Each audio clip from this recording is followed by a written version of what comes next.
or did you shoot? Negative, did not shoot. Unit right there, just stand off, the gun is loaded. Unit on Cortero Farm, stay off.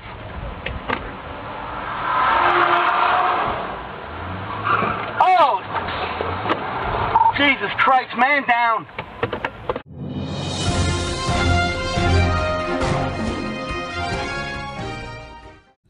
Throughout the history of our country, racism has played a quiet role in the deaths of innocent people.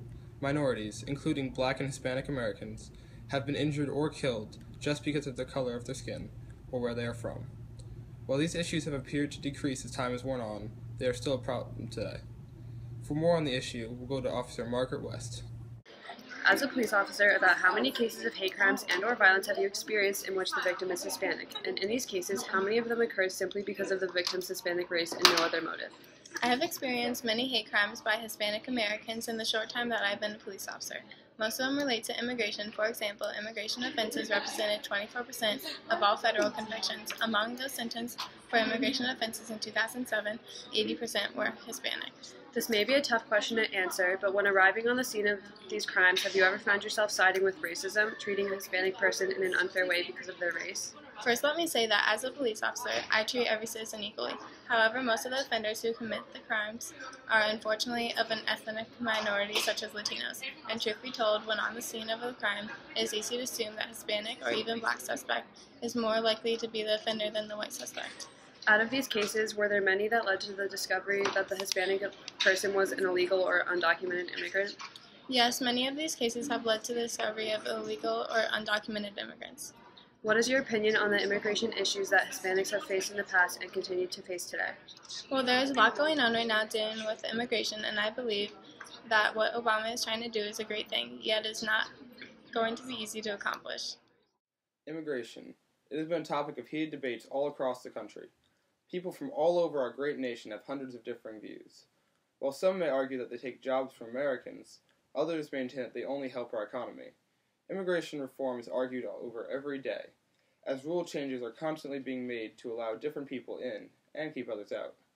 But few know the issue as well as those who've gone through the process. For more on that, we will now go to our top Hispanic activist, Carlos. Thank you, Ari. Now, this may be a rather personal question, but did you come here to the U.S. legally? What brought you here? Yes, I came here legally. I worked hard to get into this country, and it took a long time. I brought my family here to give them a better life. You say it took a long time for you to get into the U.S. How efficient do you feel the immigration system is, especially for Hispanics? The American immigration system, I'd say, is extremely insufficient for its demands. It took me 8.5, almost 9 years to become a U.S. citizen. My family still wasn't even able to join me until about 3 years later. Some people are waiting 17 or even 20 years, which is why so many people will come illegally, and also a lot of people get away with it. So. Have you yourself been a victim of hate crimes or felt any sort of dislike directed at you because you are Hispanic? No, I haven't been the victim of any hate crimes, but there have been a few moments where I felt unwelcome or looked down upon because of my ethnicity. I'm aware that many Americans do not appreciate us being here because we are, as some people say, taking their jobs. And I think the reality really is that we, immigrants, legal or not, are taking the jobs that Americans don't want to do anyways. So, yeah, that's how I feel. What do you think should be done about illegal immigrants that have lived for years without or before being discovered? I don't know. It kind of depends. There's a lot going on right now in terms of immigration reform and what to do with illegal immigrants. I guess if they have been here a few years and have worked hard on a job or have a family and obviously have no criminal record, then I don't think deportation is really a fair answer. But then again, they did come here illegally, which is pretty unfair to the people who actually came here legally. So I don't really know. It's just a big mess with no simple solution. Okay. Thank you for your time. Thank you.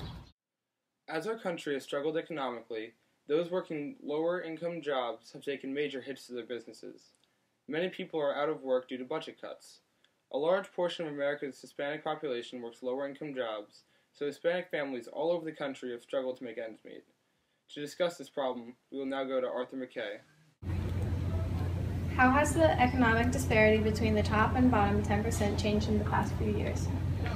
Well, since 1980, the difference has actually increased about 25%. The top 10% have earned a startling 15 times more than the bottom 10, and it only appears to be increasing. America's Gini coefficient, a measure from 0 to 1 which measures how well money is distributed, is at an all-time high of 0.469. How has increasing differential affected Hispanic Americans? Hispanic Americans have taken a pretty big hit from the rising disparity. Bridgeport, Connecticut, one of the nation's highest Gini coefficients at 0.537, is largely Hispanic. These problems have extremely large impacts on these poor urban areas where a lot of Hispanic people live. Very high populations around there. What do you think has brought these hard times on our Hispanic population? Well, there's a number of issues hurting Hispanics right now. For starters, a lot of the major companies are not hiring Hispanic workers. In Silicon Valley, which have some of the country's most successful areas, a lot of the top companies are based there right now. The highest percentage of the Hispanic workforce there is 3%. Another issue is that Hispanic workers aren't getting jobs, no matter how educated they are, whether or not they have degrees or whether or not they've been completely uneducated since middle school. Are there any signs of improvement or positive things to watch going forward? It's honestly looking pretty rough right now. A major problem has been an exodus of successful residents from the poorer cities, which are home to the large Spanish populations. As these areas decrease in overall wealth, it becomes even harder for the areas to bounce back. In order for these cities to thrive and continue to grow, Hispanic communities have to build up their resources and keep successful members from leaving town.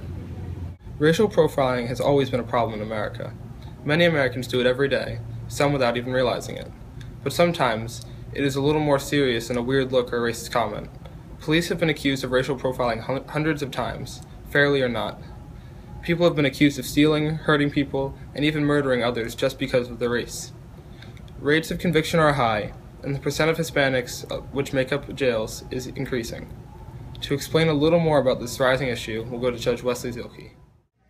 Do you think ethnic minorities such as Latinos are treated as equally as whites by law enforcement? I wish I could say yes, but I'm aware that is not entirely true. There are, unfortunately, many cases of racial profiling. Hispanic defendants are in prison 3 times as often and detained before trial for first-time offenses almost twice as often as whites. Why is this so?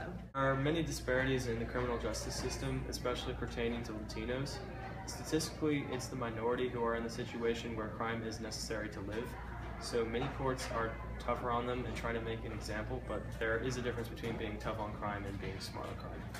As a judge, court sentencing is a part of your job. According to the University of South Carolina Research Center, Latinos are likely to receive harsher prison sentences and more likely to be incarcerated than whites. When giving a sentence, do you at all consider race as a factor? Race is not a factor when it comes to the harshness of a sentencing, but as I said before, an ethnic minority such as Hispanics are more likely suspect to a crime than whites simply because of the living circumstances.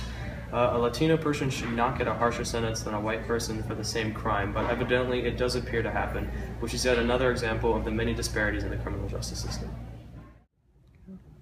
The education of Hispanic Americans has been an under-the-radar issue for the last 50 years. All over the country, Hispanic people have struggled to get the same education as other Americans. Although they make up about 21% of public school enrollees, they statistically perform worse by far when measured by the number of degrees and jobs compared to other ethnicities in America. While some of this can be blamed on the high poverty rate among Hispanic Americans, there are many other contributing factors. Now, to tell us about it, I'd like to welcome onto the show Arianna Brekke. According to the National Education Association, the most urgent problem for the American education system has a Latino face. As a teacher, have you noticed anything that would confirm the statement? In previous years, the statement would have been true. However, in recent years, I have noticed an improvement in the education-based aspect for Latinos. It has been recorded that 1 in 5 public school students are Hispanic, and the dropout rate of Hispanics has decreased from 33% in 1993 to 14% in 2013. In each age group, are there different patterns or trends in the statistics that prove that Hispanic people are the part of the population with the most educational problems? As I mentioned before, more than 30% of Hispanic students drop out of school before even finishing high school. There is also a very small percentage of Hispanics that obtain a bachelor's degree. So there isn't a specific age group that stands out in particular. However, as a whole, the Hispanic race most definitely lags behind in the education front. Do you think the United States should change? If so, what actions do you think should be taken in order for Hispanics to access higher quality, equal opportunity for education? Well, one reason why Hispanics are one of the least educated races in America is their financial struggles. This leads them to have limited access to high-quality education and resources. Personally, I believe that America should honor its ideals of equality, opportunity, and education, and there should be programs created to support and help people that struggle financially in order to allow them to receive the same education as everyone else. If we don't do anything, I think our government is going against what they tell our nation that we believe in, and I think that is unfair and unjust. And, well, there that goes. It's just not part of this. Just like pause it, just stop it. According to the Person for the same crime. Oh my god. Are you going? Yeah. Okay.